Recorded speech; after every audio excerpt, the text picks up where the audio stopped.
Hey everybody, Nick here, and today I got a review for you of this very interesting little knife here. This is the Benchmade Mini Loco. First off, though, I want to thank Benchmade for sending this knife along. Seriously, Benchmade Knife Company sent me this knife in exchange for a review, and I told them that they would get the full good, great, bad, and the ugly. Heck, I made sure that they knew who I was and what I have said in the past about their brand, but they still wanted to send it along and get my feelings. So, there you go. Full disclosure, this was given to me by the manufacturer. So there you go. The other thing, of course, I've tried not to let this influence my review, and normally I would say that they would send the very best quality-controlled knives ever to me. But the thing is, this knife actually came with a little bit of blade play here, and the grind is off-center, so I think that little conspiracy theory may actually be dead. I don't know. But anyways, thanks, Benchmade, for sending it along. Next thing, size comparison. This is actually, although it's the Mini Loco, it's not a small knife. Here it is against the Spyderco Delica. Here it is against the Ontario Rat No. 1, which is actually a little bit closer in terms of your size range, your Rat No. 2, and then here are another pair of Benchmades. This is the Mini Freak. I'm sorry, that's the regular Freak. This is the Mini Freak. Here it is against its freaky their cousins. So there you go. And then finally, there is no disassembly for this knife. Benchmade axis locks, very commonly, the best way to take them apart is by taking them apart as an integral. Pop the pivot out, etc. Drop the blade. I've done tutorials for this a number of times, but the thing is, they all basically work in the same way. And so, doing those disassembly videos isn't super helpful. I'm probably going to upload a generic, how to service an axis lock knife sort of video coming up here soon. But anyways, let's go ahead and jump into the good, the great, the bad, and the ugly of your Benchmade Mini Loco here. So first off, on the good side, this feels like a very solid knife. And that is because it has full liner construction. It's in the axis lock. This is just not freaking going anywhere. And I appreciate that very much. This is solid, once adjusted and whatnot. So that's great. Next thing, this is, being an axis lock knife, a fully ambidextrous knife. You can swap the pocket clip to this other side here, no problem.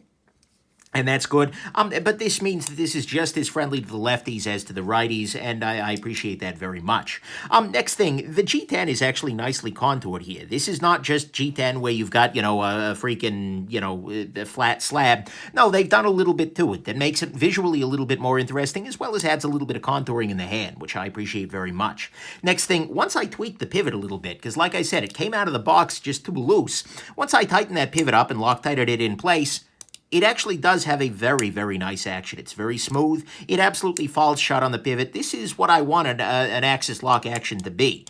And that's very, very nice. And so what that means is that the knife is in tolerances, even if it wasn't quite adjusted right. And considering that the other knife they sent me, the Mini Freak, has a similarly good action here, God, I hope this means Benchmade's coming back. I'm not saying it officially yet. I need way more data after, 4 years of evidence otherwise. But I really, really hope that what we're seeing here is that new releases are coming out with much tighter tolerances, better quality. So that's good, though. The action here is absolutely very nice, and I like that very much. Then finally, I like the blade on this guy. You get some flat area, you get some belly, you get a pointy tip over here with a kind of a reverse tanto thing going on, coupled with a swedge here. The blade steel on it is S30V, which is absolutely a good-to-go sort of steel, 100%. And it is actually reasonably thin behind the edge, even though the blade stock is relatively thick. Where's my PM2? Here's my PM2. The blade stock is relatively thick in the same dimension as the PM2. But the thing is, it's got a nice long grind on it. So by the time it actually gets down to the bottom here, it is reasonably thin, although still going to be pretty durable. So I like this blade very much, and this big flat portion works great in my experience for actual utility cutting, cardboard, things like that. This knife was a real pleasure to carry and use and cut with, particularly with the ergonomics. But anyways, so to me at least, that's what's good about this little guy. Has a very, very nice blade with a great steel, nice profile. Once I did tweak the pivot, it has just a great action, which I really hope means that Benchmade's making a recovery here. It is G10 contoured, it is fully ambidextrous, full line of construction, feels very solid. Actually, one other thing I should note is that you can thumb this guy open, or you can flick it open, or you can do the little axis drop thing and get it out that way. So you get a couple of options there. Anyways, that's the good. What's great to me about this knife is the pistol grip format. So what I mean by that is if we take a look at another knife, say actually here, the Freak is right here. With this guy, when you hold the knife, this is, it's a straight line, basically, from the back of the knife to the front of the thing. Whereas with this guy, there's kind of an arc to it. It's got a little bit more of a gripitude to it. And what this means is that it feels very ergonomic in the hand. As you can see here, when my wrist is in a neutral position, this is kind of going roughly forward, as opposed to here when my wrist is in a neutral position where the knife is kind of canted up to one side. Every time I've handled a pistol grippy style knife like this lately, I've appreciated it. It feels very natural. It makes for very nice usability, and the ergonomics on the knife, with one exception, are actually very, very solid. And you've got a nice inherent gripitude to it with this little area here. The back, this knife is absolutely not going anywhere in your hand, which I really do appreciate. And so this is the pistol grip to this is not only very nice for using when cutting, but it's very ergonomic in general, and just was a real pleasure to use. So I appreciate that very much, and to me, that's what's great here. The bad side. First off, this guy is a little bit big in the pocket. If we compare it here to the Spyderco Delica, you can see here that this is, well, it's chubby, and it's thick is the other big thing. I mean, compared on this dimension, this is a thick little knife here, and it makes sense with 3D milled G10, full liners, thick blade, etc. But it's a little bit of a big one, and actually that comes to the next issue, which is that this is not mini. Benchmade, no, I'm sorry, this is not a Mini Loco. This is a Loco. You should have had the Mega Loco previously. Then this is the Loco, then you make the 3-inch Mini Loco. No. I'm looking forward to the Micro Loco, the Pico Loco, any of those kinds of things. Nano Loco has a nice ring to it, doesn't it? But the Mini, no, not exactly, no. Next thing, the blade stock on this guy is a little bit on the thick side. It's got the nice tall grind here, but it's still, and I get maybe they're going for, this is their black class for first responders and ninjas and whatnot. Maybe that's what they're going for here, to try and make something that's extra beefy, durable, so you can break it off in a doorway or something like that. I don't know. But it seems a little thick on my side. Next thing, the blade hole on this guy is nice, but it is unchamfered. I mean, maybe they've done a little tiny bit of sanding or something like that, but there is really nothing here that's preventing this from grabbing at your fingers. And so I'm not a big fan of that. I don't particularly like the flick or the thumb as a result of this. I would have liked to have seen a little bit of an angle chamfer on the inside of that hole. Next thing, this guy, the clip on this guy is unfortunately pretty much a hot spot. It's using the Benchmade deep carry clip, which is good, because otherwise it would be a very shallow carry. If it were using a clip more like this one, this much of the knife would be hanging out of the pocket. That's not great, but using the deep carry clip, you end up with a pretty substantial hot spot here and here in the hand. It does help to fill the hand a little bit, but it is definitely a hot spot, and it's not something I'm a huge fan of. Next thing, the grind on this knife is actually subtly off. What you can see here is, for instance, this line here is canted a little bit to one side. And although the centering, I think, is actually okay on this knife, it is the case that the grind is more aggressive on this side than on this side, and so the tip of the blade, even though the blade itself is centered, the tip of the blade seems like it's off to one side. This is a little tiny detail. The knife is functionally okay, but if you're charging a higher price point, you need to be getting those kinds of things right. Speaking of things they need to get right, guys, this came out of the box with really bad adjustment. Like, seriously, I did a live unboxing on Instagram, and I was shaking the blade back and forth like a freaking maraca here. This is a little detail. I mean, literally all it took was for me to come at this guy with a freaking T8 bit. Oh, no, this is D10. Either way, to come at this guy with a D10 bit and just tighten this pivot up a little bit, and then guess what? It was fine. Case closed, problem solved, and the action was good, although I just over-tightened it there. Whoops. But anyways, this is a little thing that they absolutely could have fixed at the factory. Now I can get it back in adjustment, but they didn't. And that's ugly, because it's a training issue. Like, the people who are building these don't quite have the knowledge to adjust them. And that I don't like that at all. And so, Benchmade, please, you do a little bit better. Train your assemblers to make sure that's not the case. Because if somebody got this guy and they didn't know, oh, okay, I got to tweak the pivot, they might be living with a knife with blade play. They might, and that's really ugly, and that's more disappointing than, well, it's out of tolerance. That's hard to fix. This part is very, very easy.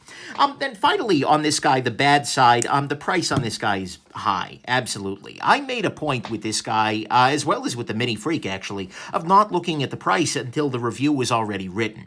And so I mentally had this guy based on competition, based on knives like the Spyderco PM2, based on knives like, what else a good competition? The Griptilians, although this is maybe a little bit more solid. I had this knife around maybe $130, maybe $150, figuring that the Butterfly would make it more expensive. Then I looked at the price. This guy's coming in at $191. That's high. Oh my God, is that high? That is a this had better be perfect kind of price. At that price, you are not allowed to have grind lines that are off. You're not allowed to have asymmetrical grinds. And every knife had better be adjusted, within an inch of its life to perfect, absolute perfection. For a price like that, this knife needs to be a little bit better made, or more specifically, they just need to lower the damn price. This is just a little too expensive. And if you look at the competition in that area, although this is a great knife, it really struggles to excel. So, to me at least, that's what's bad here, is that the price on this guy is seriously high. You really shouldn't be sending knives out in bad adjustment there, Benchmade. The grind on this guy isn't quite scented, although it's not a major functional issue. It's ugly to see at this kind of a price point. The back corner is a hot spot. The clip is a hot spot. Has a tendency, there's an unchamfered blade hole. The blade stock on this guy is maybe a little bit thicker than it needs to be. This is not mini, damn it. And it is a little bit big in the pocket, particularly on the thickness dimension. To me, there's only one ugly thing, and that's not actually about this knife, but although I've not heard of as many issues on the newer models, a few years of bad quality control means I still always recommend that you pick your Benchmade knives out in person. Go down to a local store and get it there. Make sure that you get one that has zero horizontal or vertical blade play and gives you a nice free swinging action like I've been showing off here. That's what you're after here, and so especially if you're buying an older model, but frankly, until they prove themselves a little bit more, I would just go ahead and buy in person. So, to me at least, that's what's ugly, is we're going to take a little longer before we're willing to trust. Especially if they keep sending them with blade play. Anyways, I digress. Final conclusion here, this is a very solid tool, and I think it works pretty exceptionally well. Aside from the hot spot on the clip and the fact that they didn't quite nail the assembly, this is a very, very solid knife. I mean, it is solid in the sense of it's not going anywhere, and it's a solid choice, too. And it was honestly very enjoyable to use. Heck, this is a knife that I ended up carrying more than I needed to, because I liked it. I liked the pistol grip to it. I like the fact that it's a really nice cutting tool, and it's a little bit outside the norm. It's a nice tool for a lot of the work I do, and I think it worked great. But the problem is it does have some issues, too. I mean, the hot spots need some attention. They cannot be sending out knives in poor adjustment, especially when the knife is absolutely fine otherwise. And at this price, it's really hard to recommend.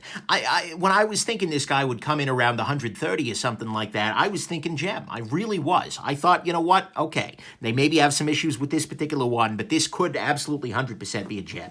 And $150, this would be a solid choice. Yeah, I recommend this knife. Yeah, it's a little pricey, but I recommend it. But at $190, I really, really struggle. That's a price where it's outclassed by the competition. And so I'm really torn. This is a knife that I do substantially like, that I did enjoy carrying, and that I think you would enjoy using too. And if you love the look of it and you're willing to pay that price, then okay, sure. I mean, it's going to be an absolutely fine piece.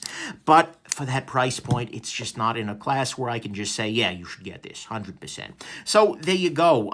Very, very nice tool. Not so very nice price, and make of that whatever you will. Hope this has been interesting. Oh, damn it. Did I miss their pricing team is a little bit loco joke?